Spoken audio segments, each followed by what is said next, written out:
On va donc commencer le panel genre et antisémitisme.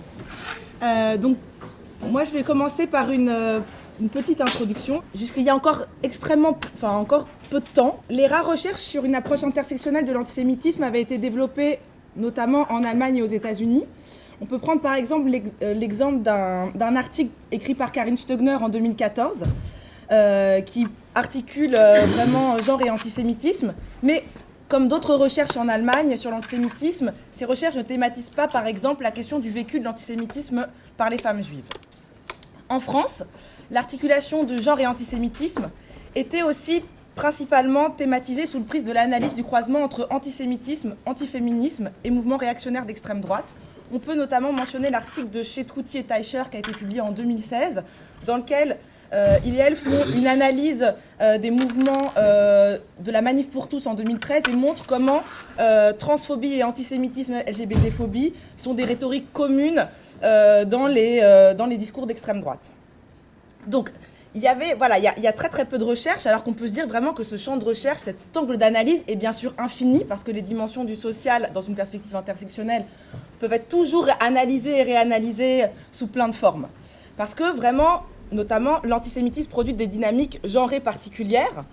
Et par exemple, pour donner plein d'exemples, une approche intersectionnelle permet d'analyser la dimension genrée des actes antisémites, permet d'analyser le rôle de l'antisémitisme dans la pérennité des rapports sociaux de genre et aussi dans l'hétéronormativité, et aussi analyser, et c'est ce qu'on va voir aussi, la manière dont les juifs sont accusés de favoriser l'érosion des frontières du genre. Notamment, il y a beaucoup d'analyses qui pourraient être faites sur l'articulation entre transphobie et antisémitisme, mais également aussi des analyses qui peuvent être faites entre, et des comparaisons, et c'est aussi ce qu'on va voir un peu sûrement cet après-midi, entre sexisme et antisémitisme, et aussi une comparaison avec d'autres racismes, notamment par rapport à la négrophobie, à l'islamophobie, à l'asiaphobie, pour essayer de voir comment est-ce que notamment, par exemple, l'hypersexualisation des femmes juives fonctionne peut-être de la même manière que l'hypersexualisation d'autres femmes et minorisées de genre racisées. Donc voilà, ça ce sont quelques petits exemples, mais évidemment ce champ de recherche est vraiment à développer. Pour un peu reprendre et continuer les discussions qu'il y avait hier dans le deuxième panel, comment est-ce qu'on peut expliquer cet extrême faible développement de la recherche sur le genre et l'antisémitisme ?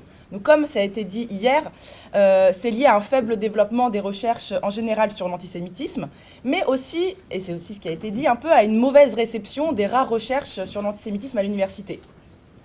Par exemple, dans les espaces de recherche sur l'intersectionnalité, sur les questions raciales, sur les questions féministes, ces espaces de recherche dans lesquels genre et antisémitisme pourraient se développer, ça ne s'est pas énormément développé.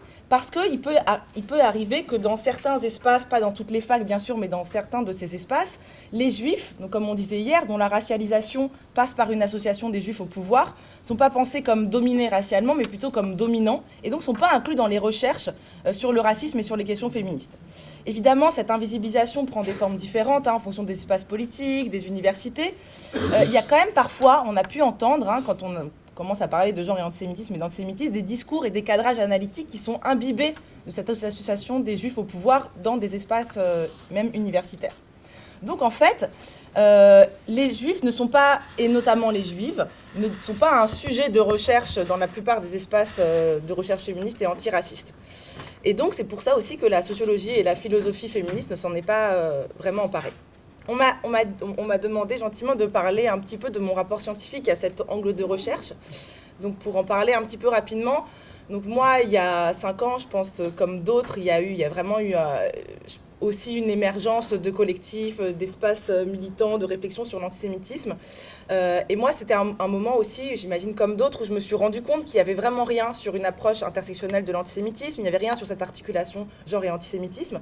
Et moi, j'ai un peu commencé, à ce moment-là, dans mon travail de recherche de doctorat, parce que je travaillais sur l'épilation, j'ai commencé à essayer à réfléchir, et c'est aussi quelque chose qui est émergé de mon terrain, à essayer de comprendre le rapport à l'épilation de femmes et minorisées de genre juives, et donc essayer de voir le rapport au corps en fonction de la racialisation.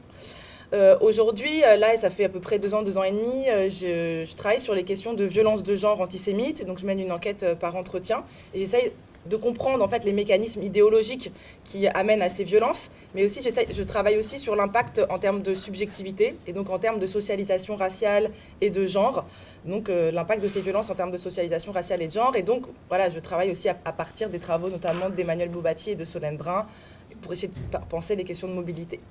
Donc on voit comment est-ce que voilà, on puise dans les recherches féministes et antiracistes et comment tout ça peut se construire. On peut aussi, un peu pour ajouter par rapport à ce qu'on disait hier sur qu'est-ce qui fait qu'il y a un si faible développement, et on commençait à débattre de ça, on peut se dire que voilà, les quelques chercheuses qui sont là depuis quelques années sont aussi assez isolées.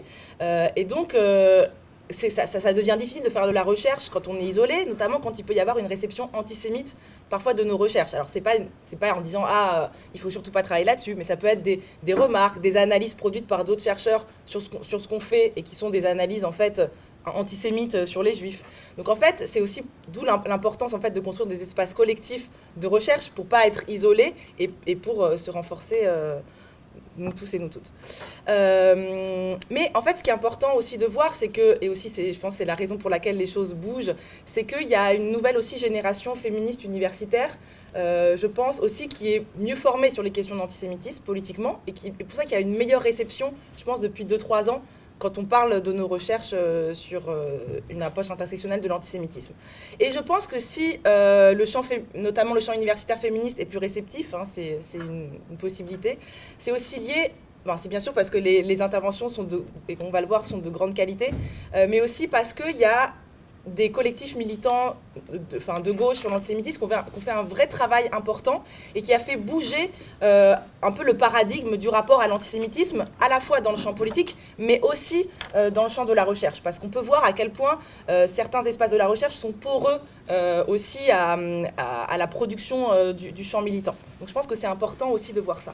Et aussi peut-être, juste pour terminer, rajouter quelque chose, c'est qu'on dit, on disait aussi hier, il y a très peu de choses qui s'est développées à l'université. Alors sur l'antisémitisme, il n'y en a pas beaucoup et c'est vraiment dans un coin. Et sur le genre l'antisémitisme, il n'y a vraiment pratiquement rien. Mais par contre, il ne faut pas oublier qu'il y a d'autres espaces de production théorique et ces espaces-là sont aussi des espaces militants. Donc, voilà, quand on réfléchit au courant féministe, on voit aussi comment est-ce qu'il y a de la production théorique qui vient des espaces militants et comment ça peut avoir un impact aussi sur l'université. Alors, pour illustrer ce que je viens d'évoquer, je parlais tout à l'heure de collectifs de lutte contre l'antisémitisme qui se sont développés il y a quelques années, et notamment on a des cofondateurs dans la salle de ces collectifs-là.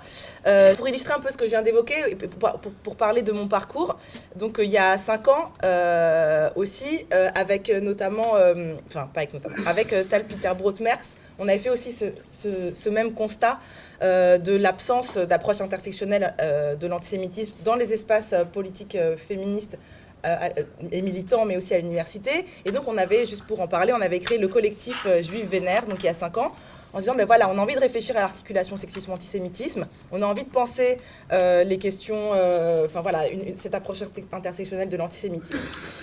Et donc je pense que, par exemple, nous, notre petit collectif, il a aussi participé à construire un sujet politique féministe antiraciste juif, ce qui a permis en fait à la nouvelle génération militante et aussi à des nouvelles générations peut-être de chercheuses aussi d'avoir une autre perception de l'antisémitisme.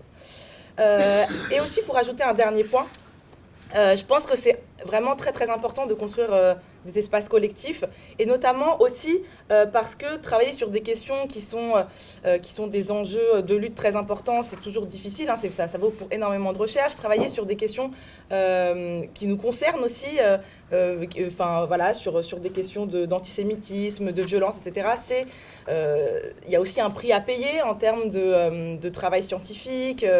Qu'est-ce que ça fait aussi psychologiquement et subjectivement aux chercheuses et aux chercheuses qui travaillent là-dessus. Et donc, on peut réfléchir aussi à qu'est-ce qu'on met en place aussi si on construit des collectifs en termes d'accompagnement psychosocial pour les chercheuses et les chercheurs. Je dis ça parce que j'ai entendu parler d'un groupe qui se crée là à l'INED justement, donc il y a quelques doctorantes qui se retrouvent et qui sont accompagnés par un psy qui est spécialisé en approche psychosociale pour essayer de comment on travaille sur des terrains difficiles, comment on travaille sur des choses qui nous touchent et qui sont douloureuses. Donc je pense que c'est ça aussi qu'il faut mettre en place, et c'est ce que je me disais aussi hier en vous écoutant parler, c'était vraiment très très intéressant, et je me disais il y en a qui sont vraiment très très fort comment est-ce qu'on arrive à travailler aussi longtemps sur des sujets difficiles. Donc peut-être mettons en place les conditions de production qui soient accompagnantes. Alors après cette petite introduction, on a la chance donc d'entendre les rares recherches dont on a entendu parler ces dernières années sur justement une approche intersectionnelle de l'antisémitisme, sur une articulation genre et antisémitisme. Et donc on va entendre des communications de qualité et qui vraiment défrichent toutes ces questions-là. On va écouter Salima Naïd Ahmed, qui est docteur spécialisée en philosophie sociale et politique, qui est spécialiste de philosophie allemande et de théorie féministe. Elle travaille notamment sur la généalogie de l'antisémitisme et du sexisme moderne dans les discours de l'anthropologie naturaliste des Lumières françaises et allemandes.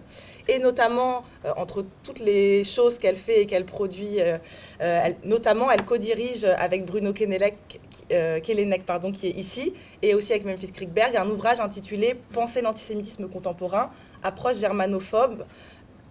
Faune. C'est très révélateur. C'est vraiment un accompagnement psy. Très révélateur. Penser l'antisémitisme contemporain, approche germanophone, apparaître aux éditions de l'Aube dans la collection de Michel Viviorca et qui est consacrée aux différentes théorisations de l'antisémitisme dans l'espace germanophone depuis 1945. Et le titre de sa communication, ça va être « La double menace de féminisation et de judaïsation du monde, généalogie et écho contemporain ». Ensuite, on a la chance d'écouter Patrick Farge, qui est professeur des universités, qui travaille sur beaucoup de choses, et notamment sur l'histoire du genre et des masculinités, sur l'histoire juive allemande, et notamment sur l'histoire des masculinités juives allemandes. Donc le titre de sa communication, c'est « Genre, masculinité et recherche sur l'antisémitisme, Antisemitismusforschung », un regard de germaniste français. Ensuite, on va écouter Christine Barr, qui est professeure d'histoire à l'Université d'Angers, qui est membre de l'Institut universitaire de France, spécialiste de l'histoire des femmes et du genre, qui travaille notamment sur l'histoire des féminismes et des antiféminismes. Et notamment, elle a organisé une journée d'études sur antiféminisme et antisémitisme au printemps dernier, au printemps 2024, à laquelle Salima, Patrick et moi-même avons eu la chance de participer. Et le titre de sa communication, c'est « L'intersectionnalité des haines au prisme de l'antiféminisme ».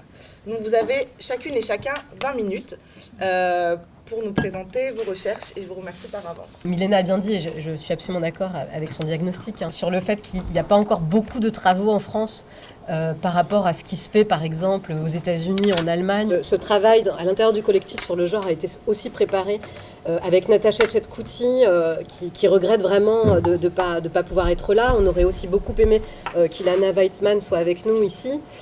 Donc je cite deux noms très importants de personnes qui contribuent à la réflexion et qui malheureusement ne peuvent pas être là.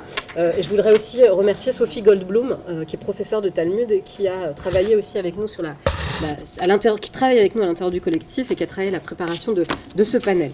Voilà, donc ceci étant dit, je vais commencer ma présentation, donc intitulée « La double menace de judaïsation et de féminisation du monde, généalogie et écho contemporain ». Ce que j'aimerais faire sous ce titre, en fait, c'est montrer un aspect de ce qu'on appelle l'antisémitisme sexuel, qu'on appelle aussi le Lust-Libel, le libelle de la luxure.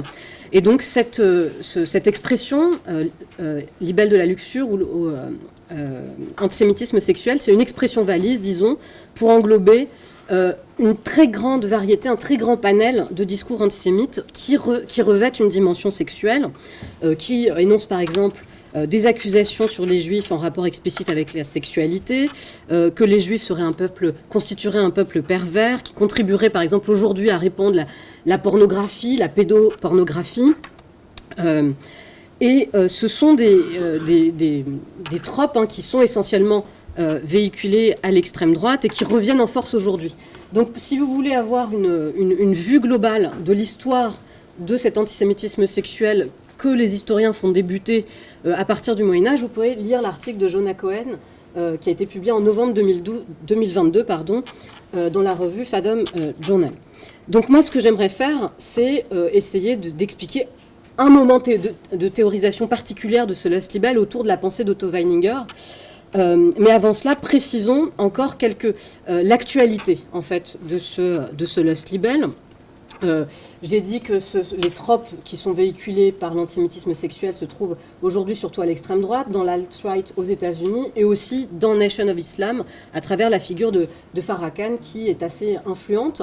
Il y a eu des grands moments où l'antisémitisme sexuel s'est vraiment diffusé sur Internet autour de MeToo, d'accusations particulières, d'accusations antisémites en fait, qui accompagnaient les accusations de violences sexuelles d'hommes juifs. Et il y a aussi vraiment, il y a eu 2 attentats en fait, dont qui avaient été accompagnés par des manifestes par ceux qui avaient perpétré ces attentats, et dans lesquels on retrouvait en fait des accusations liées à l'antisémitisme sexuel. Par exemple, l'attentat le jour de Pessah de la synagogue de Poway en 2019 en Californie. Était accompagné de ce type de manifeste qui accusent le supposé rôle des Juifs dans la pornographie, leurs pratiques dégénérées et abominables de perversion sexuelle. Il y a aussi la fusillade raciste en 2021 dans l'épicerie de Buffalo, dans l'État de New York, qui visait plutôt la communauté afro-américaine. Mais pareil, il y avait eu un manifeste qu'on avait retrouvé où était dénoncé encore une fois, la perversion sexuelle des Juifs. Alors un autre exemple très récent, c'est le rappeur Kanye West qui était en concert l'année dernière en France, qui ne cache pas son admiration pour Hitler et qui véhicule régulièrement cet antisémitisme sexuel et qui accuse les juifs sionistes de façon générale d'être responsables de cette vie dans tout ce qu'elle a de complexe, de difficile, etc. Voilà. Donc Kanye West est aussi un admirateur de Farrakhan qui dit que c'est un penseur qui l'influence, etc. Donc je ne rentre pas dans le détail vraiment des accusations qu'on peut lire sous la plume ou entendre dans la bouche de Farrakhan ou de Kanye West, mais il y a vraiment des détails absolument sordides de pratiques sexuelles qui sont attribuées aux Juifs, qui incitent vraiment à utiliser la psychanalyse, vraiment, pour comprendre la forme de projection qui est déjà dénoncée par Adorno et Horkheimer, qui est en jeu dans cet antisémitisme sexuel, où en fait on rentre vraiment dans le détail sordide de pratiques sexuelles, ce qui montre qu'en fait il y a des difficultés internes qui sont projetées sur les Juifs, qui servent de surface de projection à tout un tas de fantasmes. Alors la question c'est de savoir, bon alors en France que se passe-t-il, puisqu'on est dans un colloque sur la France bien entendu, mais le problème c'est qu'en France on n'a pas d'études, c'est ce que disait Milena, même si aujourd'hui on essaie de visibiliser ce qui se fait, il n'y a pas autant d'études qui nous permettent de rentrer dans l'analyse des discours, etc. Alors bien entendu il y a la figure extrêmement importante d'Alain Soral, je vais le dire dans un instant, qui a republié Sexe et caractère d'Otto Weininger, donc ce texte du tout début du XXe siècle. Alors malheureusement, il avait été publié chez l'éditeur L'Âge d'Homme, il est aujourd'hui épuisé, donc si vous voulez l'acheter, si vous ne le trouvez pas d'occasion, je ne vous conseille pas de le faire, mais il faut aller chez Contre-Culture. Et si vous regardez les vidéos qui accompagnent, il y a une présentation d'Alain Soral sur la page de sa maison d'édition. Vous pouvez voir aussi tout un tas de commentaires de gens qui trouvent que cet ouvrage d'Otto Weininger est absolument admirable, dit la vérité de notre temps, de ces menaces de féminisation et de judaïsation du monde. Donc Zemmour, c'est vraiment, Soral, désolé pour le lapsus, c'est vraiment un admirateur d'Otto Weininger qui diffuse aujourd'hui avec sa maison d'édition cet ouvrage. Donc j'en redirai quelques mots, mais c'est aussi une figure de la séduction masculine. Et donc Soral est une figure de la séduction masculine, et dans les milieux masculinistes de la séduction, je vais en redire quelques mots, il y a vraiment une reprise explicite, pas forcément cette fois comme chez Soral, consciente de l'antisémitisme d'Otto Weininger, mais une reprise explicite d'Otto Weininger comme maître à penser de la séduction des hommes hétérosexuels. Alors je mets Zemmour avec un point d'interrogation, parce que je n'ai pas étudié ses écrits et l'imbrication possible entre l'antisémitisme et le sexisme, mais c'est l'auteur du Premier Sexe, donc qui participe de certaines visions masculinistes. Il explique que les femmes féministes aujourd'hui, en fait, elles dénoncent les machos, mais elles ne savent pas ce qu'elles veulent, parce que bien entendu, elles sont toutes attirées par les machistes, etc. Et il faudrait travailler sur ce croisement, mais Bruno nous avait dit que Zemmour était une figure possible aujourd'hui de l'antisémitisme secondaire. C'est ce que Bruno expliquait hier avec son complexe de Vichy. Donc il y aurait quelque chose à faire peut-être de ce côté. Je cite, comme Bruno l'a fait hier, pour vous montrer le contraste aussi avec ce qui peut se faire ailleurs. La dernière étude sur l'autoritarisme de Decker et Breller, unis dans le ressentiment, qui a été publié à la fin de l'année dernière, il y a 2 chapitres qui sont consacrés au rapport entre l'antisémitisme, la misogynie, l'antiféminisme, qui montrent aussi vraiment, qui étayent avec des études sociologiques cette fois, le retour en force de ces discours qui imbriquent l'antisémitisme et le sexisme. Alors, donc voilà pour, disons, un constat de départ qui concerne ce retour du Lust Libel aujourd'hui dans les discours antisémites contemporains. Donc je vous ai dit, je voudrais vous parler plus particulièrement d'un moment théorique du Lust Libel à travers la figure d'Otto Weininger, où la judéité et la féminité apparaissent comme une double menace ontologique, une véritable menace de nos êtres intérieurs et même une menace pour le monde entier. Donc pourquoi j'aimerais vous parler d'Otto Weininger ? Je viens de le dire dans un instant, en fait, il est très largement repris par les milieux masculinistes, en particulier par les coachs de séduction, avec ou sans conscience de l'arrière-plan antisémite de sa pensée. Il suffit d'aller sur YouTube, si vous vous interrogez sur comment on fait pour séduire à tous les coups une femme, si vous voulez devenir un catch-up artiste, pouvoir séduire n'importe quelle femme et la mettre dans votre lit si vous êtes un homme hétérosexuel, l'attraper dans la rue, dans un bar, etc. Vous allez regarder sur YouTube ou sur Internet, il y a énormément de choses et il y a tout un tas de coachs de la séduction qui reprennent l'équation de l'attraction sexuelle d'Otto Weininger, sans forcément, encore une fois, en comprendre l'arrière-plan antisémite. Mais je vais essayer de montrer en quoi, même avec cette inconscience de l'arrière-plan antisémite, il y a une complicité tacite avec des formes de pensée de Weininger qui sont des formes de pensée extrêmement dangereuses. Pourquoi vous parlez d'Otto Weininger ? Deuxième raison, eh bien parce que c'est un moment de théorisation de cette double menace qui pèserait sur le monde. Donc c'est un moment où on reprend, en fait, on essaie de rationaliser cette imbrication entre sexisme et antisémitisme. Et donc il y a une superposition, pas totale, mais partielle, entre le signifiant juif et le signifiant féminité. Donc pour comprendre ce moment théorique, quelques mots sur le contexte dans lequel Otto Weininger écrit, qui est celui un contexte de crise de la Vienne fin de siècle, qui est un moment essentiel de conjonction entre l'antisémitisme et l'antiféminisme. Donc celui qui a vraiment étudié en France ce moment de conjonction, c'est Jacques Le Rider en 1982, dans son ouvrage extrêmement important, Le cas Otto Weininger, racines de l'antiféminisme et de l'antisémitisme. Donc même il y a quand même un travail très très important qui a déjà été fait en France dans les années 80 sur cette question, dont on est forcément les héritières aujourd'hui. Donc le moment de crise de la Vienne fin de siècle, il est important de le souligner parce qu'il permet de comprendre aussi pourquoi c'est toujours le Lust Libel, on a dit, ça revient en ce moment, mais c'est à des moments très spécifiques de crise qu'il y a un retour en force de cette imbrication entre antisexisme, antiféminisme et antisémitisme. Donc la Vienne d'Otto Weininger, c'est une Vienne qui a connu depuis la deuxième moitié du XIXe siècle une importante immigration juive qui vient du reste de l'Empire austro-hongrois et de l'Empire russe.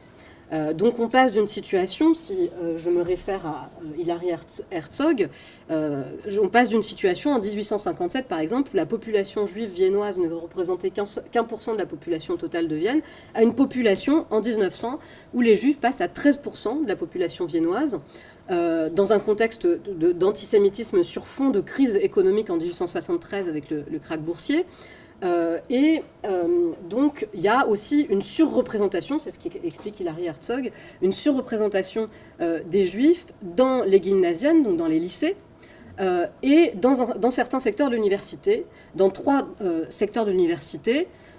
Les juifs qui, pardon, je ne l'ai pas précisé en 1900, je ne sais plus si j'ai dit, qui représentent 13% de la population, désormais, si je l'ai dit, je me répète, pardon, représentent beaucoup plus que 13%, enfin disons un peu plus dans 3 secteurs, ça va de 15 à 22%, en philosophie, en médecine et en droit, il y a une surreprésentation des juifs, et ça donne lieu aussi, alors c'est pas cette surreprésentation qui donne lieu, c'est le contexte antisémite aussi, qui donne lieu même jusqu'à des émeutes dans les facs de médecine, avec par exemple aussi des agitateurs antisémites comme Theodor Billroth, qui est un grand professeur de chirurgie, et qui veut qu'on interdise l'accès à la fac de médecine aux étudiants juifs. Donc le contexte est aussi marqué par la figure du maire de Vienne, hein, donc à la fin du 19e et au début du 20e siècle, Karl Lueger, hein, qui est aussi un antisémite, alors qui dit par exemple que c'est lui qui décide qui est juif ou qui ne l'est pas. On verra que ça fait écho aussi à des choses un peu délirantes qu'on trouve chez Weininger.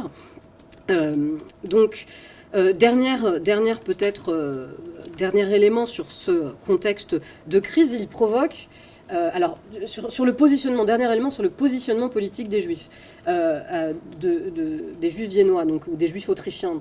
À partir de cette seconde moitié du XIXe siècle, il y a une adhésion assez massive des juifs autrichiens, ou plutôt dans le dernier quart du XIXe siècle, une adhésion assez massive au libéralisme politique qui est associé aux idées des Lumières de Mendelssohn, de Lessing, et à l'émancipation des Juifs qui est accordée dans la décennie 1860 par les Habsbourg. Donc il y a aussi adhésion au libéralisme et allégeance à la couronne, qui provoque ce qu'appelle Manfred Dickel une surassimilation dissimilante des Juifs, hein, puisqu'il y a une reconnaissance à l'égard de l'émancipation politique qui a été conférée, et donc par rapport aux autres minorités, les Juifs n'ont pas cette revendication nationale, en tout cas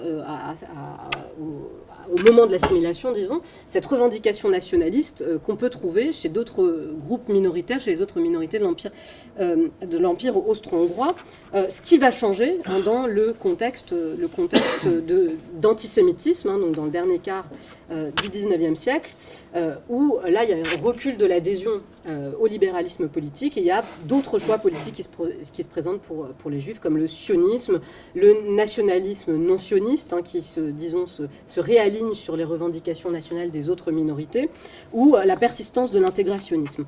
Donc Otto Weininger, il est plutôt du côté de l'assimilationnisme ou de la persistance de l'intégrationnisme. Alors, avant de venir à Otto Weininger, peut-être en conclusion, hein, noter sur ce contexte, à propos de ce contexte de crise, ça tenait à cœur à Natacha Tchaikovsky aussi dans son analyse, dans nos discussions préalables à ce colloque, de s'interroger sur la fonction de la dimension du genre de l'antisémitisme qui revient systématiquement dans les contextes de crise de la modernité, dans des contextes aussi de revendications féministes très fortes, que je n'ai pas précisé, mais ça fait partie aussi du contexte de la Vienne fin de siècle, avec des penseuses juives féministes comme Grete Meisel-Hess, qui est une grande opposante à Otto Weininger. Donc j'en viens au système explicatif de sexe et caractère, puisque je vois qu'il ne me reste pas beaucoup de temps. Donc le système explicatif de sexe et caractère, on peut dire qu'il s'organise autour de 3 grandes thématiques. Donc sexe et caractère, c'est un ouvrage d'Otto Weininger publié en 1903. Otto Weininger se suicide la même année. C'est un penseur d'origine juive qui se fait baptiser, comme je l'ai dit, il est du côté plutôt de l'assimilationnisme, et qui a provoqué énormément de fascination. Sexe et caractère, c'était sa thèse de philosophie. Otto Weininger, c'est un auteur qui fascine des grands penseurs comme Wittgenstein, qui a suscité la fascination d'Émile Cioran. Il y a beaucoup d'esprits qui ont considéré que Weininger était un esprit absolument fascinant, mais à mon avis, ça fait écran aussi un certain nombre de voix qui ont porté la contradiction très tôt contre Otto Weininger, hein, dès 1904, avec la réponse de Grete Meisel-Hess. Donc le système explicatif d'Otto Weininger, il s'articule autour de 3 thématiques essentielles. L'idée de bisexualité psychique, sa fameuse équation d'attraction sexuelle, et son idée d'un processus d'aliénation du monde avec cette menace de judaïsation et de féminisation. Alors, l'idée de bisexualité psychique, elle est très en vogue à l'époque d'Otto Weininger. On la trouve aussi chez le Freud tardif, on la trouve chez Magnus Hirschfeld aussi, dans sa sexologie. Donc, selon Weininger, ça renvoie à l'idée que tous les individus, possèdent que ce soit des hommes ou des femmes, si on reste dans son paradigme binaire, tous les individus possèdent, hommes ou femmes, des caractéristiques à la fois féminines et masculines. Alors on pourrait penser que cette manière de présenter les choses peut permettre de dépathologiser la variété des préférences sexuelles ou d'introduire une certaine flexibilité dans la construction binaire de genre à l'époque d'Otto Weininger, mais en fait ça aboutit chez Weininger plutôt à rigidifier les choses plutôt qu'à les assouplir. C'est ce que montre son équation de l'attraction sexuelle, qui demeure extrêmement populaire dans les milieux de la séduction masculine. Alors qu'est-ce que c'est ? C'est une idée en fait qu'on trouve déjà à l'Antiquité. Weininger, il n'a pas inventé l'eau chaude, mais il essaie de mathématiser les choses, de les entourer dans ses formulations pseudo-scientifiques positivistes, qui sont accompagnées du savoir biologique de l'époque, du savoir psychologique, de référence au savoir philosophique, de les accompagner donc d'une certaine aura de scientificité. Donc cette équation de l'attraction sexuelle consiste à dire qu'en fonction de la proportion que vous avez en vous de masculinité ou de féminité, vous allez chercher une complémentarité dans le partenaire amoureux. Donc par exemple, si vous êtes un homme trois quarts masculin, vous allez être attiré par des femmes qui sont plutôt 3/4 féminines. Comme ça, vous aurez le quart manquant. Vous allez compléter, vous voyez, votre part de féminité manquante grâce à cette femme. Et tandis que les hommes, alors il n'y a pas personne n'incarne une masculinité totale ou une féminité totale. On a une tendance, ceux qui ont une tendance à une masculinité, voilà, on dirait hégémonique aujourd'hui, vont chercher des femmes extrêmement féminines, etc.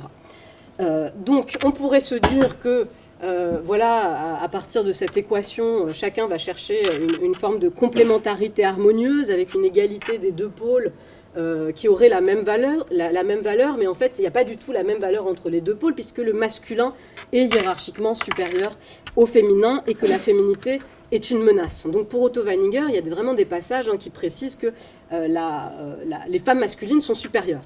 Parce qu'il y a un recouvrement aussi, donc les qualités féminines et les qualités masculines renvoient de façon tout à fait traditionnelle à l'opposition entre rationalité masculine et sensibilité féminine, qui est accompagnée d'une péjoration de la féminité. Donc les femmes qui seraient plus rationnelles et donc plus masculines seraient supérieures pour Otto Weininger. Et chacun, et surtout les hommes, je vais dire pourquoi, doit lutter contre la part féminine qui est en lui pour se masculiniser.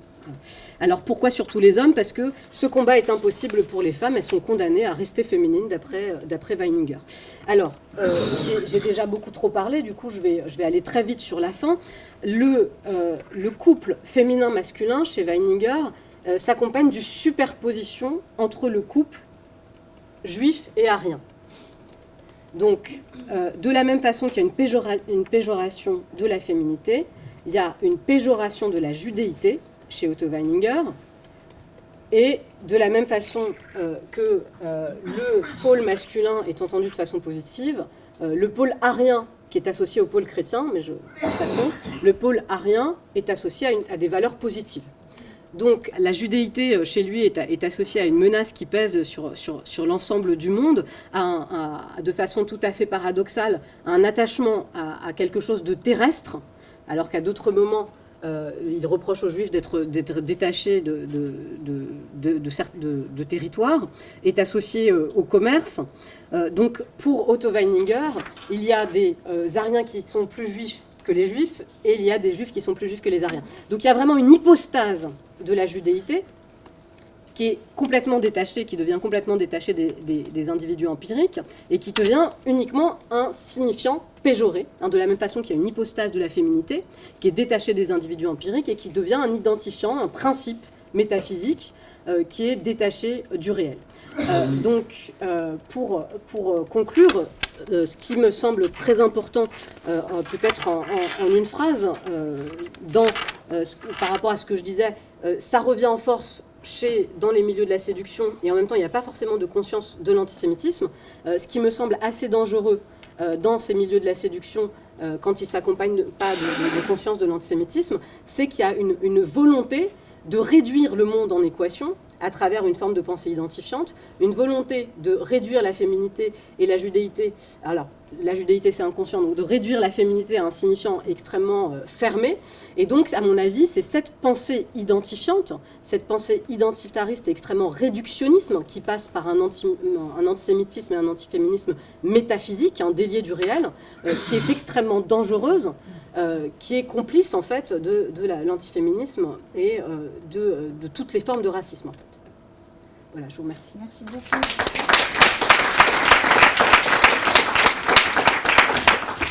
Merci beaucoup. Alors, merci beaucoup aux organisatrices de m'avoir invité. Je suis ravi d'être là. Et c'est très important d'être là, je trouve. Donc voilà, c'est la raison pour laquelle aussi, quand on donne un titre et puis ensuite il se passe des choses. Notamment, il s'est passé la journée d'hier. Donc j'ai décidé d'un petit peu réorganiser les choses. Au lieu de faire 3 parties, oh là là, j'en fais 5, mais elles seront beaucoup plus courtes. Et surtout, je vais essayer de reprendre un certain nombre de choses qui ont été dites hier pour faire des ponts avec... voilà. Je vais aussi reprendre le trope du pas de côté, parce que vous aurez bien compris qu'en tant que germaniste, qui en plus ne parle pas d'enjeux contemporains, voilà. Mais en même temps, on va voir ce que ça donne.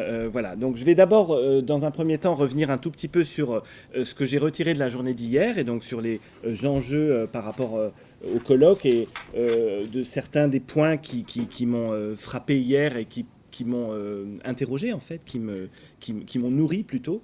Ensuite, je vais effectivement reprendre ce que je voulais dire sur les tendances de la recherche allemande, qui ont déjà été un petit peu esquissées hier par Bruno Kellenek. Voilà. Ensuite, je voudrais en retirer des outils théoriques pour penser, qui m'ont servi moi en tant que civilisationniste historien qui travaille sur effectivement les masculinités juives allemandes.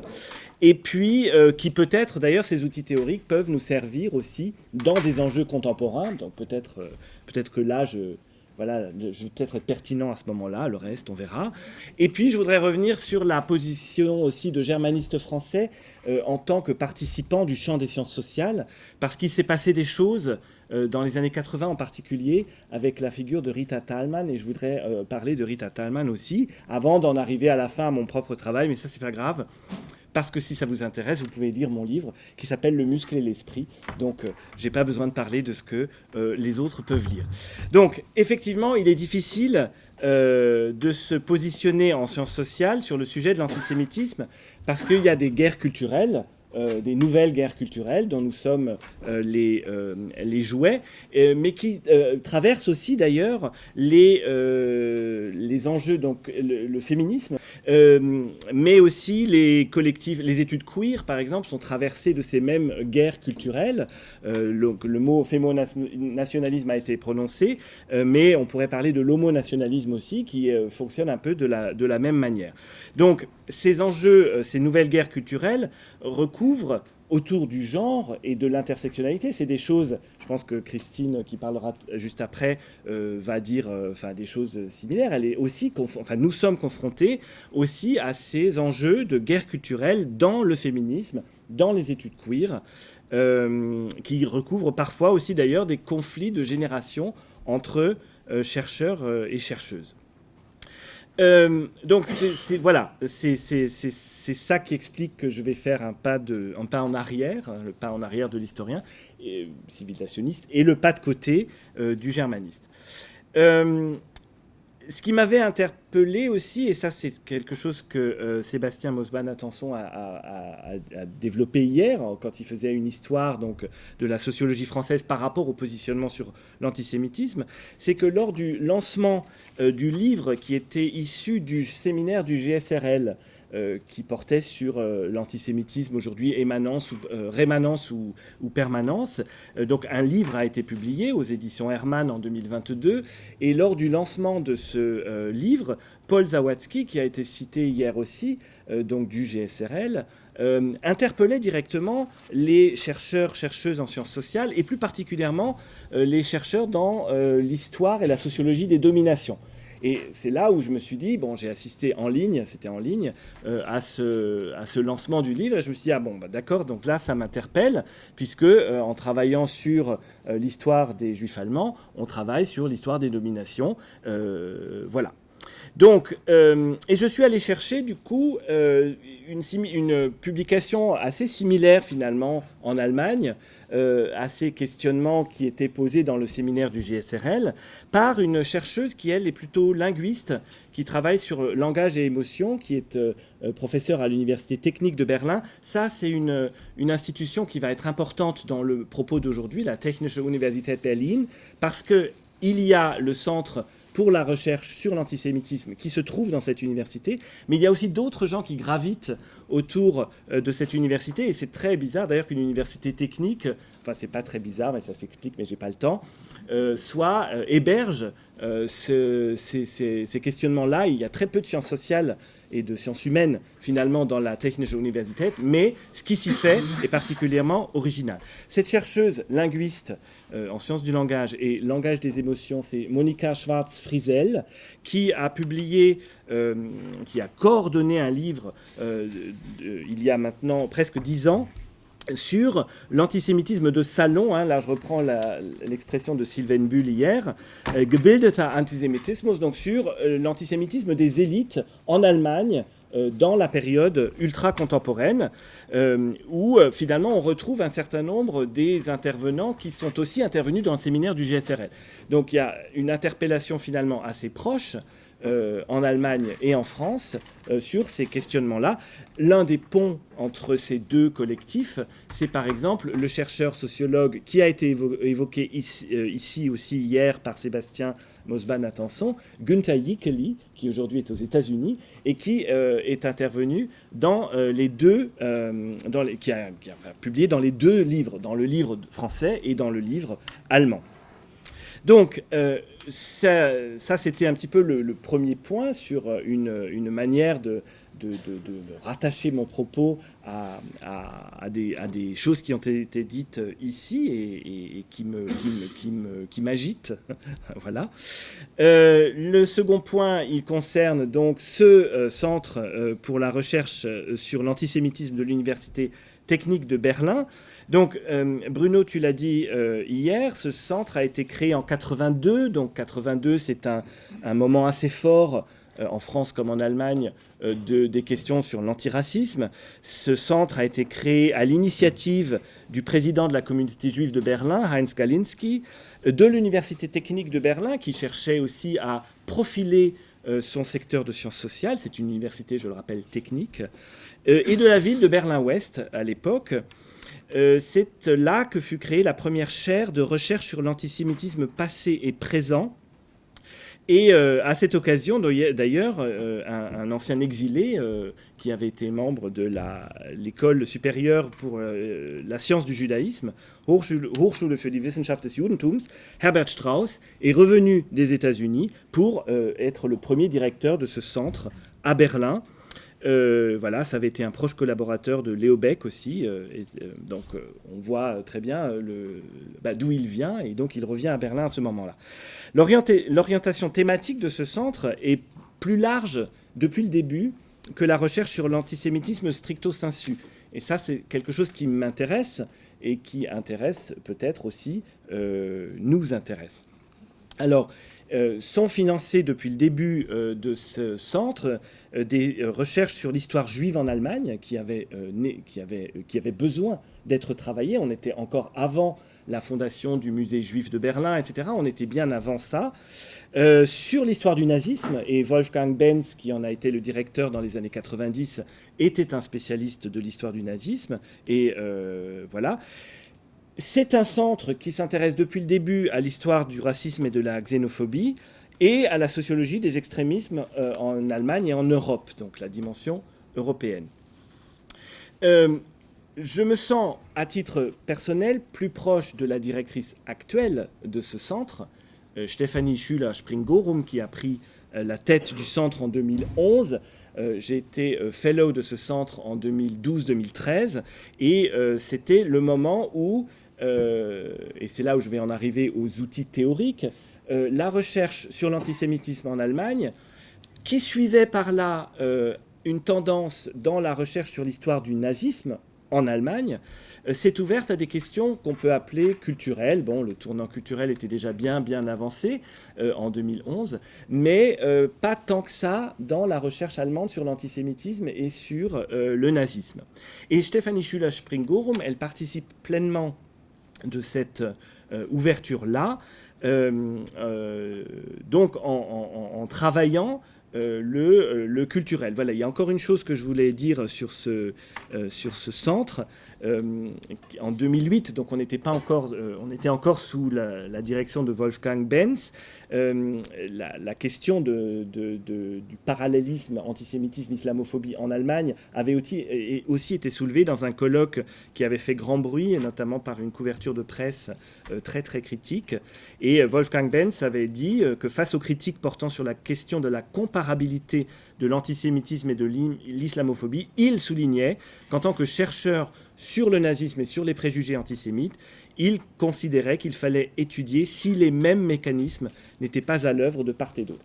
Et ces mêmes mécanismes passent sans doute par un questionnement de type cultural turn, enfin un tournant culturel, et c'est là que je voudrais en arriver maintenant, pour essayer de se demander en quoi ces projets en cours actuellement, vous pouvez aller voir le site du Centre sur la recherche sur l'antisémitisme de l'Université technique, participent donc de ces nouveaux outils et méthodes d'analyse conduisant à des interrogations sur le genre, à l'étude des mécanismes imbriqués des discours de haine. Donc ça, c'est quelque chose que je pense Christine va dire juste après moi, donc je n'en parle pas trop.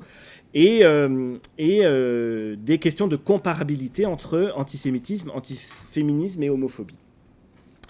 Alors, qu'est-ce qu'apporte ce tournant culturel en tant qu'il ouvre à une histoire des rapports de domination au quotidien, voilà, et qui permet peut-être de comprendre au niveau, à l'échelle micro et méso, les ressorts de l'antisémitisme en tant que forme de haine.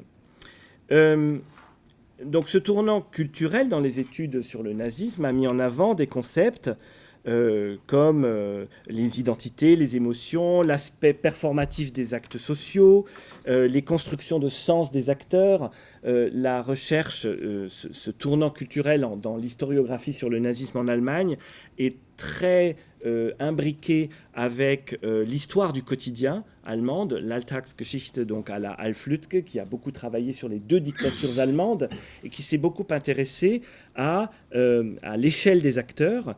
Et l'histoire du quotidien invite à porter le regard sur les pratiques à l'échelle des acteurs, sur leur perception, sur les expériences et représentations qui les motivent. Donc c'est toute la palette d'attitudes qui peuvent être prises en compte avec cette histoire du quotidien.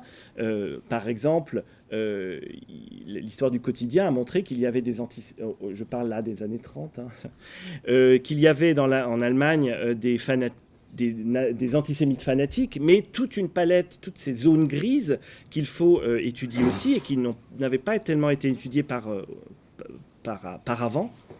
Donc fanatisme, complicité, participation utilitariste, une grande partie des actions antisémites, des pratiques antisémites étaient motivées par des considérations sociales utilitaristes, comment récupérer l'entreprise de son concurrent, par exemple, pour parler d'histoire économique, qui vont donc jusqu'à l'acceptation, l'adaptation, jusqu'à la prise de distance, voire l'imperméabilité.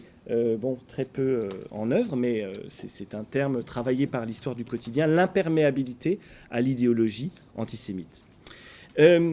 Troisième point que je voulais aborder, oui, ça va aller à peu près, c'est donc une historienne qui a été très importante pour comprendre le complexe genre, antisémitisme et histoire de l'Allemagne, c'est Shulamit Volkov, donc l'historienne israélienne, spécialiste de l'Allemagne, qui dès 1978, ça aussi je crois que tu l'avais évoqué brièvement Bruno, avait identifié le fonctionnement de l'antisémitisme en Allemagne comme un code culturel. Ce code culturel produit à la fois des exclusions, et des inclusions. Donc c'est ce point qui est intéressant, c'est la manière dont, et d'ailleurs ce code culturel a été d'ailleurs une tragédie pour un certain nombre de juifs allemands, parce qu'ils ont cru voir dans le nazisme un code culturel comme celui auquel ils étaient déjà habitués depuis 2-3 générations. Et ça, c'est les sources sur lesquelles j'ai travaillé. C'est ce qui a empêché un certain nombre de personnes d'émigrer, en particulier lorsqu'il en était encore temps. Parce que, reconnaissant finalement que, oui, ça va fonctionner comme un code culturel qui sert en gros à des gens à se reconnaître entre eux, ça ne va pas nous affecter plus que ça. Voilà. Ce qui est intéressant dans cette histoire, si on l'amène plus loin, c'est qu'on peut penser le fonctionnement de l'antisémitisme nazi comme un fonctionnement de racisme inclusif. C'est-à-dire le racisme produit évidemment de l'exclusion, mais il produit aussi de l'inclusion. Et l'historiographie la plus récente sur le nazisme, qui travaille la notion notamment de communauté raciale du peuple, ou communauté du peuple race, qui sont deux manières de traduire le terme de Volksgemeinschaft, travaille la notion de racisme inclusif joyeux. C'était fun d'être inclus dans une Gemeinschaft du peuple race, tout en excluant les autres. Donc cet aspect ludique, cet aspect de racisme inclusif fonctionne, je pense, aussi dans le complexe antiféminisme, antisémitisme, homophobie. Il est agréable de choisir de se reconnaître entre soi en utilisant ce code culturel. Voilà. Je n'ai plus beaucoup de temps, vous l'avez remarqué. Je voulais quand même revenir sur un des espaces de la recherche. Milena, tu as dit tout à l'heure tu as parlé des espaces de la recherche. D'un espace de la recherche où ce dialogue entre réflexion sur l'antisémitisme, réflexion sur l'antiféminisme a été possible. Ça a été le séminaire Sexe et Race à l'université Paris 7 à l'époque, Paris Diderot, initié par Rita Thalmann, dont je suis le lointain successeur, puisque c'est le même poste en fait, qui mutatis mutandis a été sauvé dans la même UFR tout au long des années, et que j'occupe actuellement depuis 2007. Donc Rita Thalmann avait monté ce séminaire qui s'intitulait Sexe et Race, et la revue du même nom, qui est intéressante parce que des gens y ont parlé, des gens y ont discuté à la fois de questions de, à l'époque on disait antisexisme et antiracisme, c'était les termes, d'ailleurs c'est les mots-clés de la revue, antiféminisme, antisémitisme, xénophobie, racisme, c'est ça les mots-clés de cette revue et donc du séminaire. Et donc ça a été un peu un espace où des gens qui aujourd'hui ne se parlent sans doute plus, ou ne sont plus en mesure de se parler en raison des guerres culturelles que j'évoquais, et que peut-être le collectif que vous êtes en train de créer souhaite renouer, un dialogue pour penser les nœuds négatifs. Ça c'était Étienne Balibar dans le numéro 5 de la revue Sexe et Race, on est en 89-90, il parle du racisme et du sexisme et de la manière dont on peut penser le nœud négatif de ces deux choses que je pense Christine, juste après moi, va nommer intersectionnalité des haines. Voilà.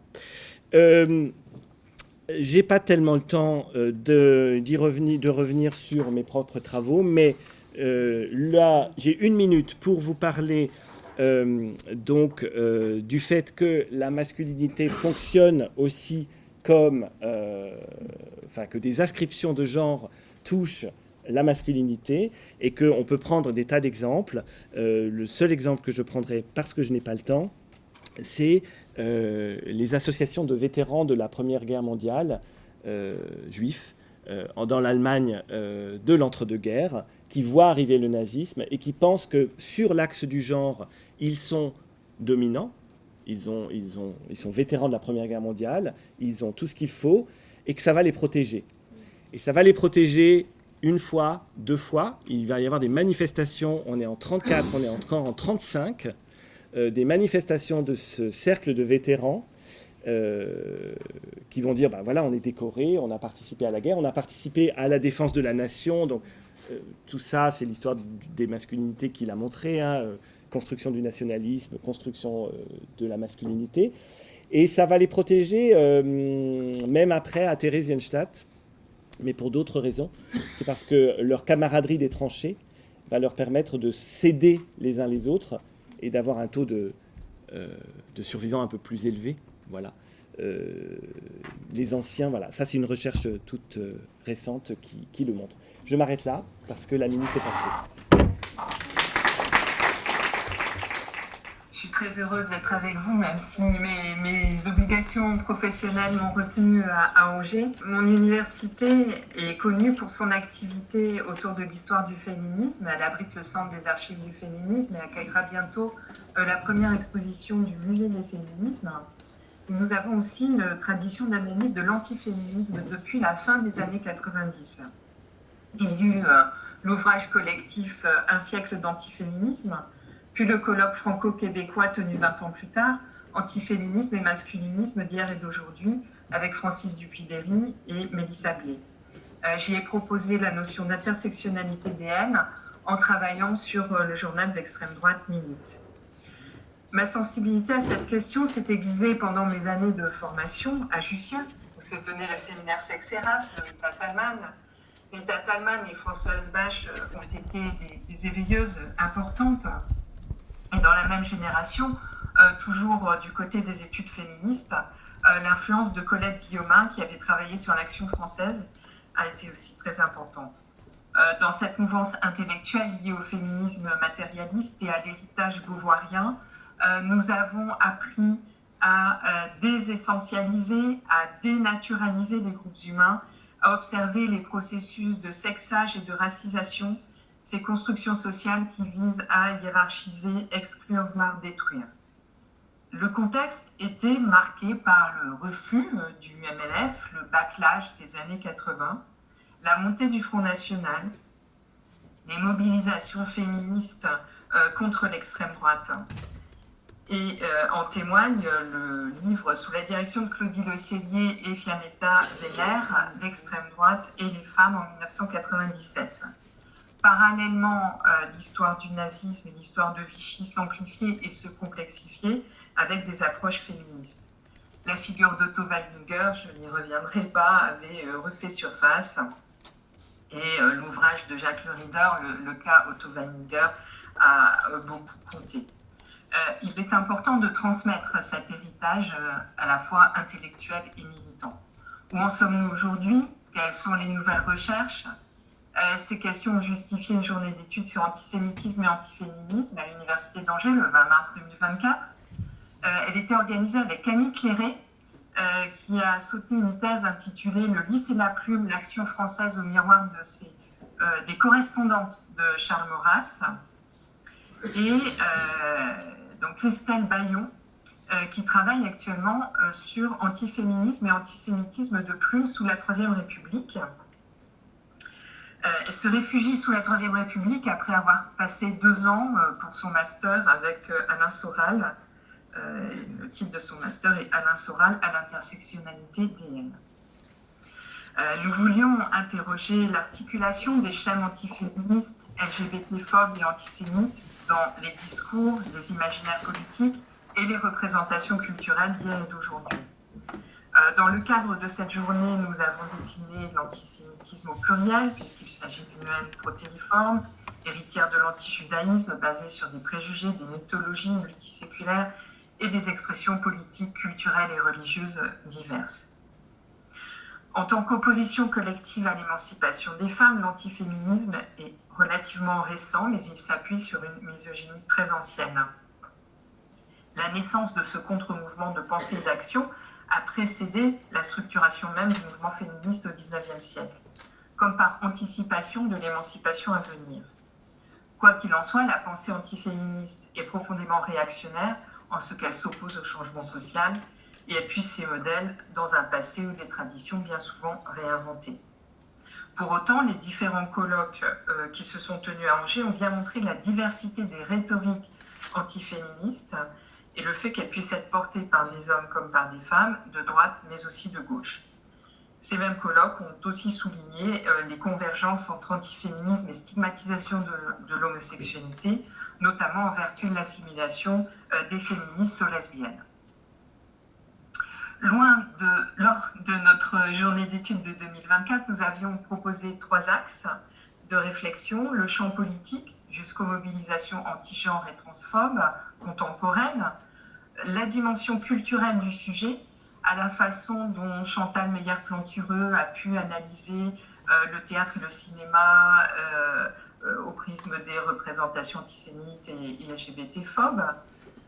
Le 3e axe se concentrait sur les contre-attaques qui mettent au jour et déconstruisent cette implication des haines.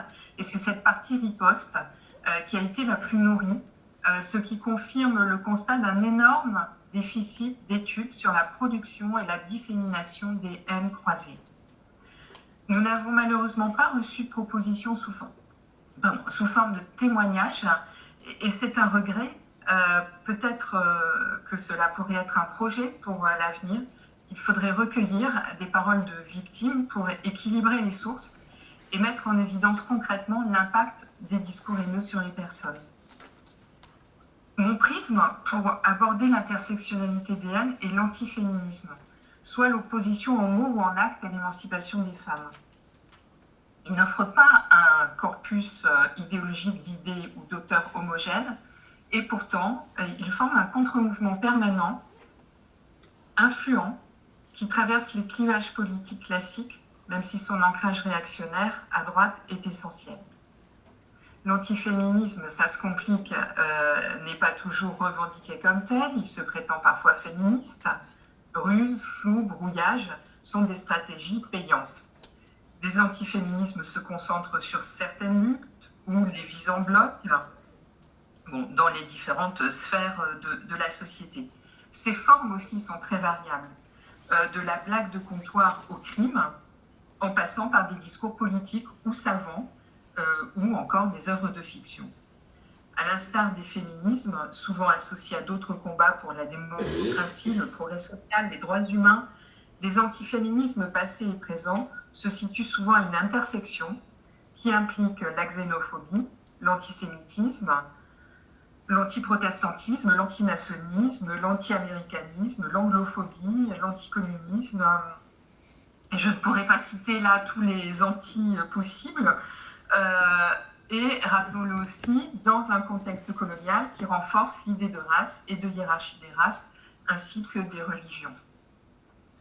Cette réaction triomphe dans des contextes de régression des droits et libertés démocratiques, de remise en ordre de la société après de grands bouleversements tels que des guerres, des crises politiques, démographiques, économiques et sociales. La hantise du déclin national colore l'histoire française de l'antiféminisme marquée par la crainte de la dépopulation et de l'immigration. Le terme antiféminisme apparaît à la fin du XIXe siècle pour désigner l'opposition à un mouvement féministe en plein essor. L'enjeu, c'est l'entrée des femmes dans la sphère publique.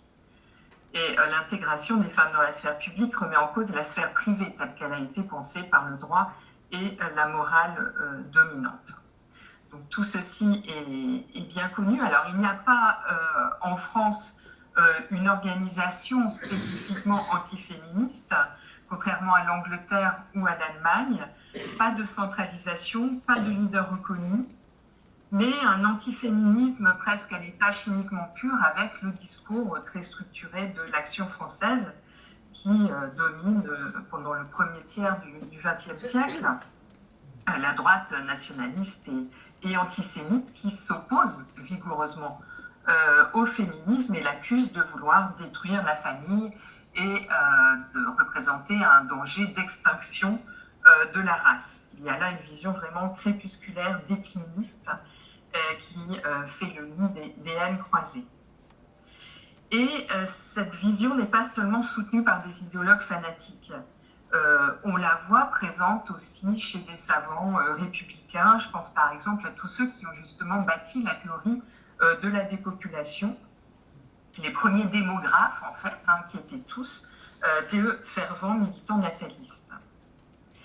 La caricature apporte une contribution majeure à l'intersection des haines, et sur l'antiféminisme, on voit se multiplier des viragos en pantalon, des hommes coincés à la maison qui donnent le biberon, des avocats dépoitraillés, des hommes battus par leur épouse, et beaucoup de féministes nullipares, laides, violentes, androphobes.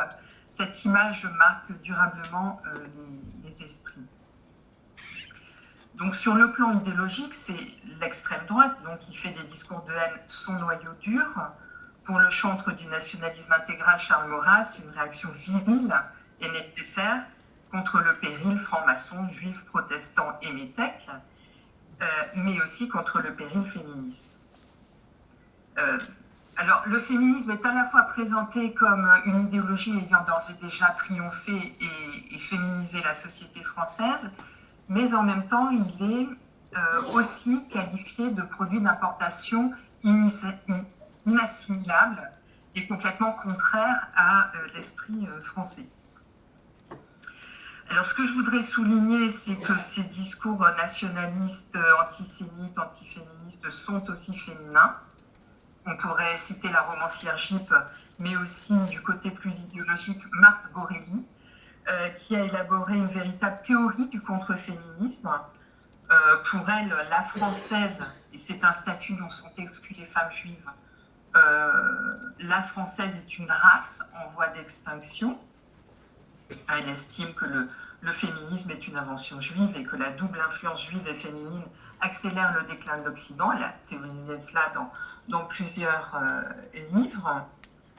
Et vraiment, ça compose tout un héritage idéologique dont Vichy saura bien s'emparer, tout en reprenant du nazisme cette formule qu'il faut émanciper les femmes de l'émancipation. Alors, je voudrais donner un exemple concret, mais on a peu de temps pour développer une étude de cas, mais c'est pour signaler l'intérêt aussi d'étudier des romanciers ou des journalistes qui ont été très populaires, et c'est la banalité même de leur antiféminisme et de leur antisémitisme qui paraît très intéressante pour des recherches à venir. Et là, je pense surtout à Clément Vautel.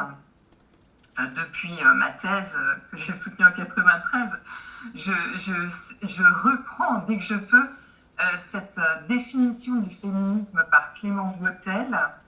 Le féminisme est une opinion ou une attitude d'avocate, juive pour la plupart, de doctoresse, de bas bleu, d'intellectuels au féminin pluriel bien sûr, qui au fond sont humiliés d'être des femmes. Je trouve que sur cette phrase, on pourrait longtemps réfléchir sur cette façon un peu innocente dans une incise d'insister sur le fait que beaucoup de féministes seraient juives, et on revient à l'idée de l'invention juive, du féminisme comme invention juive. À côté de ces allusions, de ces affirmations, de ces insertions, on a aussi beaucoup de noms de femmes, de féministes juives qui sont publiés dans la presse. Cécile Brunschwig, Suzanne Grimbert, Augusta Mollweis, Marcel Kraverbach, Yvonne Netter. Il y a effectivement une surreprésentation des juives, des protestantes et des libres penseuses à la tête des états-majors féministes, comme on dit souvent à l'époque. Ce qui est intéressant aussi, et là ça rejoint les travaux de Juliette Rennes, on voit comment dans cette citation l'invasion juive dans les professions libérales est soulignée. Et puis il y a une autre dimension aussi que je trouve trop peu souvent mise en valeur, c'est l'anti-intellectualisme présent dans cette définition du féminisme. L'activité intellectuelle est contre nature pour les femmes, c'est ainsi que c'est vu. Les femmes ne pourront jamais d'ailleurs être de véritables intellectuelles, elles n'en ont pas les capacités tout simplement. Et donc elle s'aventure sur un terrain contre nature, et là il y a des choses sur l'intellectualité féminine et l'intellectualité juive qui sont très proches. Et l'activité intellectuelle des femmes et des féministes est vue comme contre nature et s'oppose à la corporéité à laquelle on ramène toujours les femmes, à la gestation, au travail de séduction ou à l'activité sexuelle, qui sont opposées à une sorte de cérébralité féministe dangereuse et décadente. Alors là, sur l'anti-intellectualisme, je renvoie à Sarah Al-Matari, à son livre La haine des clercs, l'anti-intellectualisme en France, et en évidence de l'antisémitisme. Pour réfléchir aussi au répertoire des formes prises par les haines croisées, il faudrait réfléchir à l'humour dans l'intersectionnalité des haines, notamment à ce qui s'appelle l'humour gaulois et aux jeux de mots graveleux. Et récemment, on a eu des exemples avec des rappels sur les jeux de mots de Le Pen. Il y a quelque chose qui me fascine, c'est le goût de l'énumération chez ces auteurs. L'énumération, c'est par exemple dire que la société d'aujourd'hui, c'est le jazz, les nègres, les juifs, les garçons, les avertis des deux sexes. Cette forme de l'énumération, elle est très souvent présente dans les discours que j'étudie. C'est vraiment une façon de montrer l'abolition des hiérarchies. Tout se vaut, tout se mélange, et c'est quelque chose d'assez pernicieux et qui a une forme de séduction. Il y a une séduction stylistique qui est intéressante à déconstruire. Et puis il y a le rôle de la caricature, et notamment de la caricature des féministes juives. Je donnerai juste un exemple, la caricature de Cécile Brunschvicg parue dans Au pilori le 2 octobre 1941, qui la montre avec des doigts et un nez crochu, avec cette légende « Nous clouons au pilori Madame Brunschvicg, la sous-ministresse ». Cécile Brunschvicg a été non seulement une des plus grandes figures du féminisme français, mais aussi une juive d'État, pour reprendre au féminin l'expression de Pierre Birnbaum. Autre axe très important aussi, je trouve, c'est que derrière ces discours-là, il y a des imaginaires sexuels. Ça a déjà été un petit peu évoqué par Saïma, c'est très important de montrer que la séduction de ces discours passe par des sous-entendus et des représentations sexuelles, notamment autour de l'hypersexualisation des figures ONI, figures de juifs, de juives et de féministes, ou de femmes qui, par leur statut ou par leur vie de femme libre, vont être associées au féminisme. Je pense notamment à Sarah Bernard, la plus connue. Donc là, il y a déjà des travaux, on ne part pas de rien, mais c'est vraiment fondamental de dire que ces discours politiques sont toujours associés à des sous-entendus sexuels et à des scripts sexuels, à des fantasmes sexuels spécifiques et plaisants pour sans doute une partie du public auquel ils sont destinés. Alors pour conclure, l'intersection des haines, elle est souvent observée à travers, quand elle est observée, à travers deux ou trois cibles. En réalité, il y en a souvent beaucoup plus.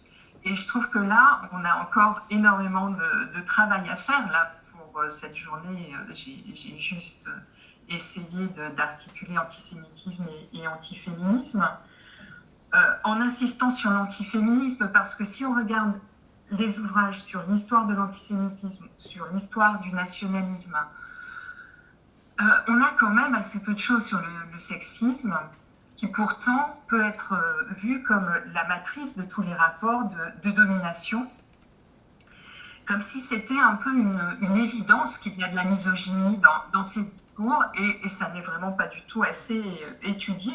Donc je plaide bien évidemment pour une prise en compte de toutes les nuances du sexisme, de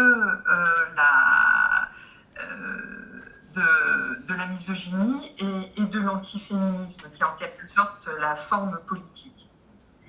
Et puis ce que je voudrais aussi dire pour conclure vraiment, deux remarques pour conclure.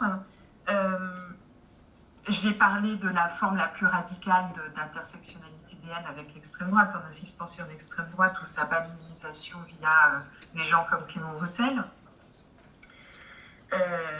Mais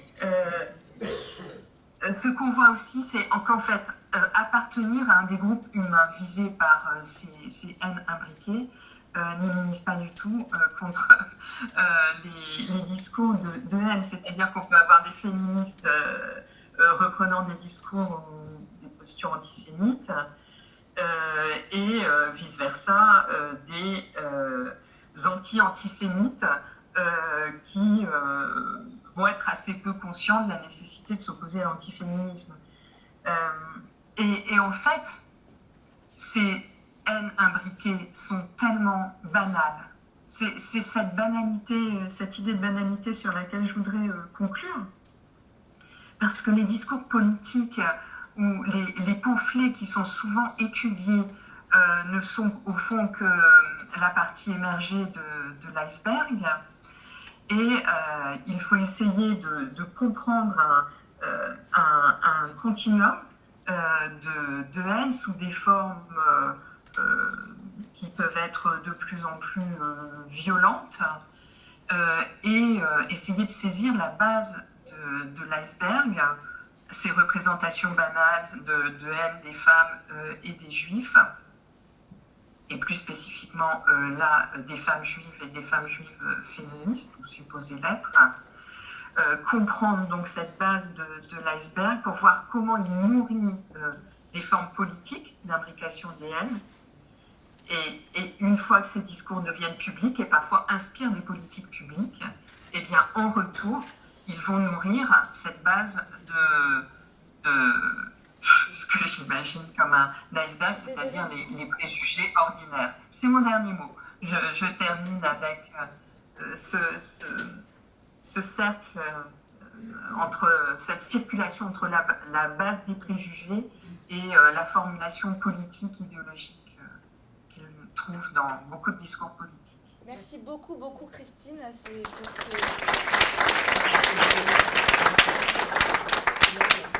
Quelle place vous faites dans le... Enfin, c'est peut-être plutôt à Salima que je m'adresserai. À toute la vague de porno nazi qu'il y a eu dans les années 70. C'est pas vraiment une question, c'est plutôt une remarque sur cette question du privilège blanc opposé aux juifs. C'est quelque chose de très étrange finalement, puisqu'une des meilleures définitions du privilège blanc que je connaisse, c'est celle qu'avait donnée Aleinikov, disant être blanc, c'est avoir le privilège de ne pas y penser. Or, s'il y a des gens qui n'ont pas les moyens de penser chaque jour qu'ils ne sont pas juifs ou juives, c'est bien les juifs et les juifs. Donc on a beaucoup de mal à voir ici où est le privilège, puisque cette notion du privilège blanc, il est clair qu'elle ne vaut pas ici. Voilà. Et ça reste pour moi très mystérieux, finalement, qu'on puisse convoquer cette notion dans ce contexte-là. Bon, si vous avez des réactions là-dessus, voilà. Merci. C'est une question pour Salima, en fait, à propos de Otto Weininger, auteur que je n'ai pas lu, donc c'est une question vraiment naïve. L'articulation que vous avez présentée pourrait se résumer autour d'un phénomène très ancien qui est celui de l'attribution aux hommes juifs d'une menstruation. Et cette question-là, elle plonge ses racines dans deux textes. C'est l'exclusion d'Ève du paradis comme explication de la menstruation féminine et la lettre Thessaloniciens de Paul sur les juifs ennemis du genre humain comme explication in fine de la menstruation masculine juive. Et ma question, c'est de savoir si Weininger va chercher dans la tradition chrétienne les éléments de son articulation. C'est aussi pour Salima. Est-ce qu'il y a dans le discours qui met en exergue la sexualité particulière des juifs, etc., chez les influenceurs, enfin chez tous ceux que vous avez étudiés, des choses sur la psychanalyse, le freudo-marxisme, tous ces auteurs qui sont aussi des juifs, souvent des juifs, disons. Voilà. Moi j'ai une question pour Patrick Farge sur la manière dont, pour les masculinités, et donc là je prendrai masculinité juive allemande, les préjugés antisémites ont façonné les masculinités dans le sens où je vais donner un exemple sur le cas de ce cercle d'anciens combattants, mais comment les masculinités juives se sont pensées elles-mêmes, se sont produites elles-mêmes face à l'antisémitisme. Et voilà, est-ce qu'il y a en gros, ma question c'est, est-ce qu'il y a une influence majeure de l'antisémitisme, ou est-ce que c'est plutôt une identité qui se fait d'abord en production et ensuite en réaction, ou est-ce qu'il y a d'abord la réaction à l'antisémitisme? Quel serait le dosage? Oui, bonjour. Non, moi j'avais deux petites choses. La première, c'était par rapport au séminaire Sexe et Race dont il a été question. Je crois qu'il y a une personne très importante, c'était Liliane Candel, qui a fait un travail absolument très provocateur, justement par rapport aux féministes allemandes, qui avaient une tendance à un certain moment, pour analyser le nazisme, de réduire le nazisme à un patriarcat, et donc de dire qu'au fond, les principales victimes du nazisme, c'était les femmes, et qu'évidemment, ça secondarisait les juifs. Et je crois qu'elle a eu une place très, très importante, je crois, dans ces questions qui nous traversent. Et l'autre chose, c'est quelque chose qui m'a beaucoup frappée quand Salima a parlé d'Otto Weininger. C'est-à-dire que, d'abord, c'est un discours qui s'adresse aux hommes et qui s'adresse à la fragilité des sujets masculins, d'une certaine façon. Ce n'est pas du tout un discours qui prend en compte quoi que ce soit des femmes.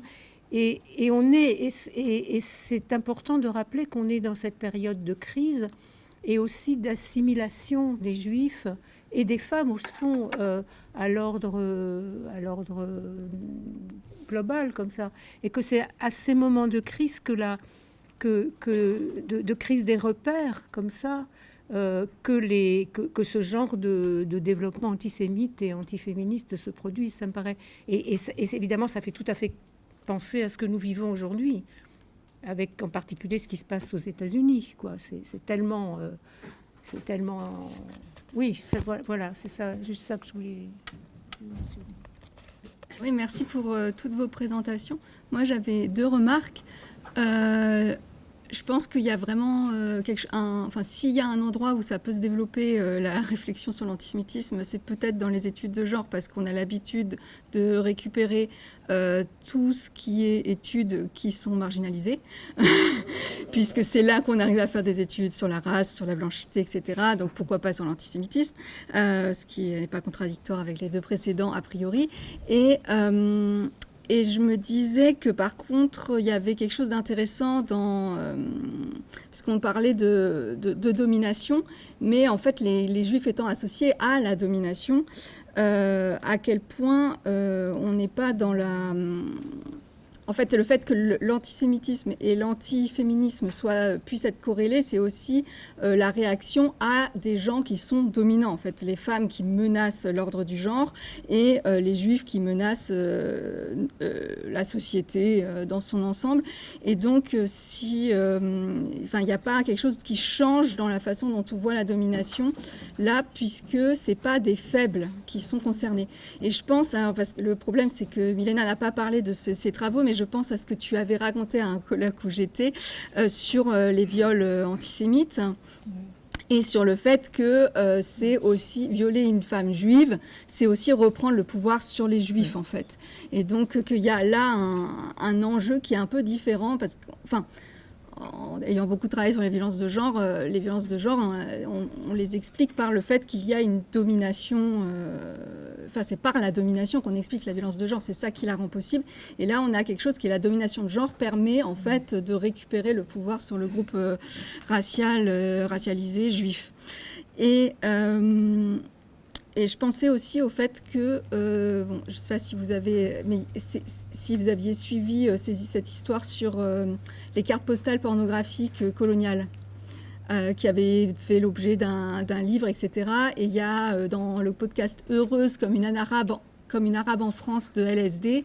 Elle revient sur ça et elle découvre que les cartes postales se vendent toujours, ces cartes postales, et qu'elles sont plus chères si on prend une carte postale d'une femme juive et moins chères si c'est une femme noire et au moyen prix si c'est une femme arabe. Enfin, bien sûr, elles sont représentées comme ça. Donc la hiérarchie des races est rejouée avec les juifs qui sont mis au-dessus, et je me demande à quel point ça joue pas avec cette espèce de fantasme de posséder la dominante, quoi, dans l'imaginaire. Voilà. Merci beaucoup de toutes ces interventions. Dans ce colloque, on a une frustration qui ne fait que grandir finalement, puisqu'on se rend compte qu'il faut un colloque par thème abordé. Et il y a une espèce d'urgence, je pense, à penser les questions d'intersection, sexisme et antisémitisme. Et je voulais le redire, d'autant plus que ces dernières années, on a vu un certain nombre d'affaires à grand bruit dans l'espace public d'actes antisémites extrêmement violents qui s'adressaient à des femmes et qui avaient des spécificités vis-à-vis des femmes. Je pense aux viols à caractère antisémite, mais aussi aux violences envers les vieilles femmes juives. Les affaires Sarah Halimi et Mea Eknol ont vraiment aussi posé la question, mais qu'est-ce qui se passe en fait avec les vieilles femmes juives ? Voilà, et je me demandais s'il y avait des travaux sur ça. Enfin, je pense, comme la personne juste avant moi l'a dit, la question des viols et tentatives de viol, on l'a vu aussi là dernièrement dans les affaires, mais ça, en fait, ça fait 10 ans qu'il y a des affaires de viol à caractère antisémite. Donc, il y a quelque chose de spécifique qui se joue ici. Et voilà, demander s'il y avait des travaux vis-à-vis de ces questions sur vraiment voilà. Les violences envers les femmes racisées ne sont pas quelque chose qui est extrêmement développé. C'est pas quelque chose qui est mis en avant, en tout cas dans la recherche française. Et après, plus spécifiquement sur parce qu'on essaie de comprendre pourquoi est-ce que c'est aussi très peu développé l'articulation genre l'antisémitisme. Moi, j'espère publier bientôt sur ces questions-là de violence de genre antisémite. Je ne sais pas s'il y a d'autres choses. Je n'ai pas trouvé pour l'instant. Moi, je pense que c'est absolument dramatique qu'il n'y ait pas de travaux sur les VSS antisémites et racistes en général. Mais par contre, pour le cas français, je me demande si il ne faut pas prendre ensemble aussi la question des homicides, qui est une question tout à fait spécifique, à mon avis, au cas français. Enfin, il y a vraiment un problème en France. On tue des gens et ça tombe sur des personnes âgées, des femmes vulnérables. Donc il y a ça aussi, ça manque énormément. Alors, donc on avait posé la question de, voilà, qu'est-ce que je fais de la pornographie nazie ? Je ne regarde pas de pornographie nazie. Alors je dis pas ça juste pour jeter cette question qui est extrêmement importante. C'est juste, je travaille en fait, le moment de la Vienne fin de siècle est très important pour moi, comme un moment généalogique. Je travaille plutôt sur les lumières tardives, où j'essaie de montrer qu'en fait il y a déjà un fruit antisémitisme, un antisémitisme précoce, il y a déjà une racialisation, une biologisation des femmes et une imbrication entre les deux, et ça n'a pas encore été étudié. Donc c'est surtout le moment de la chasse aux sorcières en histoire qui commence à... Enfin, il y a un regain d'intérêt pour ça, et voilà. Mais pour la pornographie nazie, je pense que c'est extrêmement important d'aller voir. Et moi, je suis une lectrice de Martha Nussbaum, de Catherine McKinnon, donc je pense qu'il y a quelque chose... Catherine McKinnon, elle fait elle pense la pornographie, pas juste comme un lieu spécifique, mais comme un rapport social qui est présent dans l'ensemble de la société. Et donc, elle fait souvent des analogies entre fascisme et pornographie en critiquant l'objectification sexuelle. Donc, s'il y a une imbrication sexisme-antisémitisme dans la pornographie nazie, je pense qu'il y a vraiment un travail extrêmement important à faire là-dessus. Est-ce qu'Otto Weininger fait référence à la question de la figure du juif menstruant? D'après mes souvenirs de Sexe et Caractère, non. La féminisation des juifs ne passe pas par là. Alors, faut relire de façon très attentive.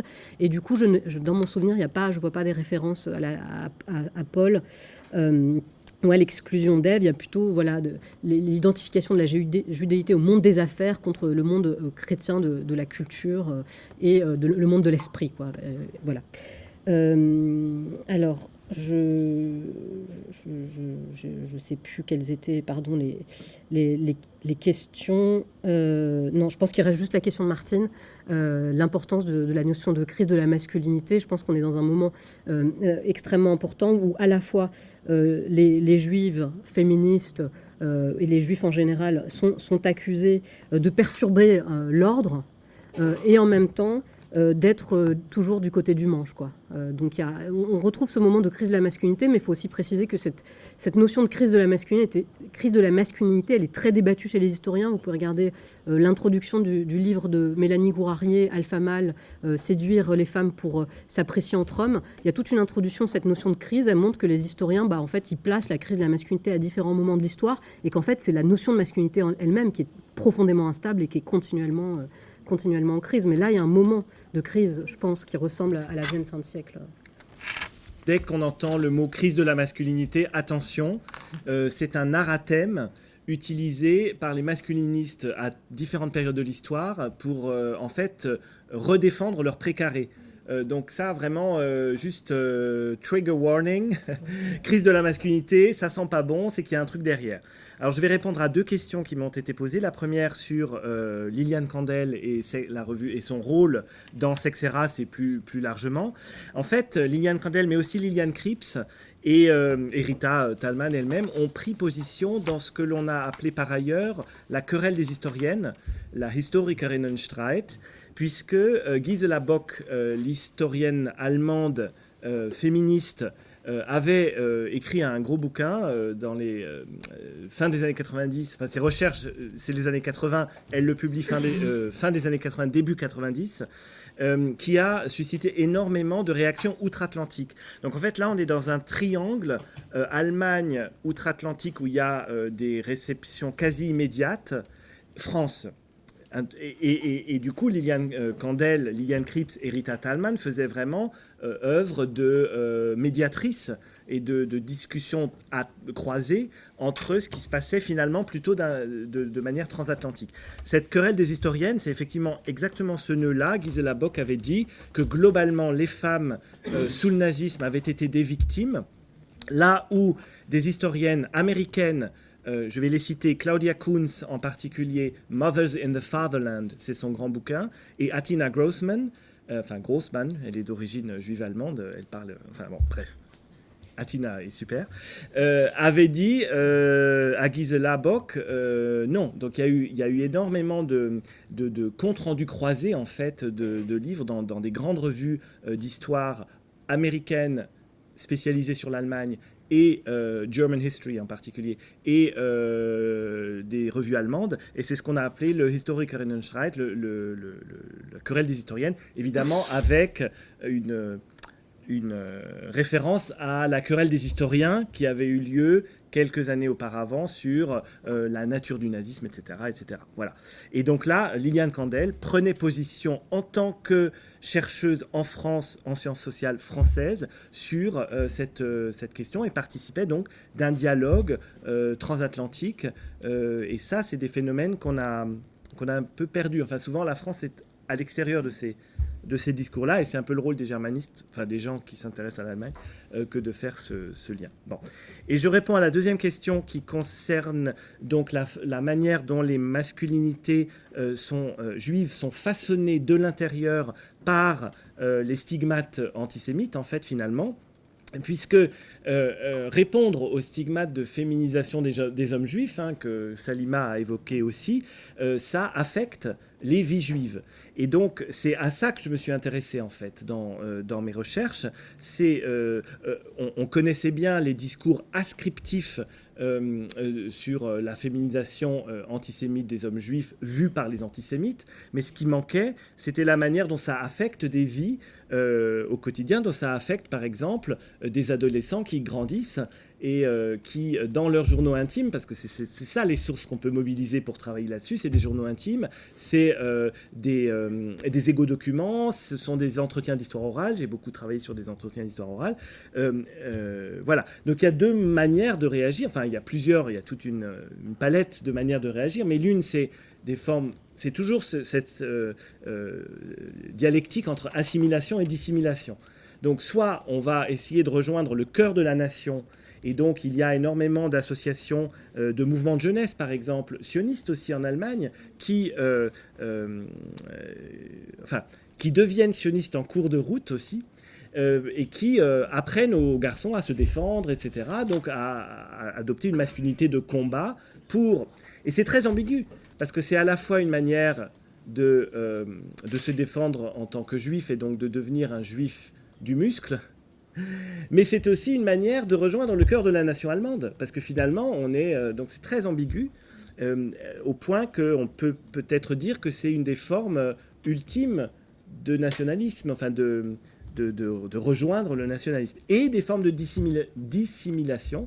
Ça aussi, ce couple notionnel assimilation-dissimulation, c'est Shulamit Volkov, entre autres, qui en parle, avec des formes d'antimilitarisme, parce que moi j'ai suivi mes juifs allemands, mes yékés, je les ai suivis en Palestine mandataire, puis en Israël, et on a un certain nombre de ces juifs allemands qui deviennent des farouches antimilitaristes en Israël en disant notre expérience de ce que nous avons vécu, voilà. Et ils vont se prendre des râteaux, des tôles électorales, parce qu'ils vont essayer de créer un parti dans les années 50 qui ne va pas trop bien marcher, qui va prôner justement l'antimilitarisme, etc. Bon, bref.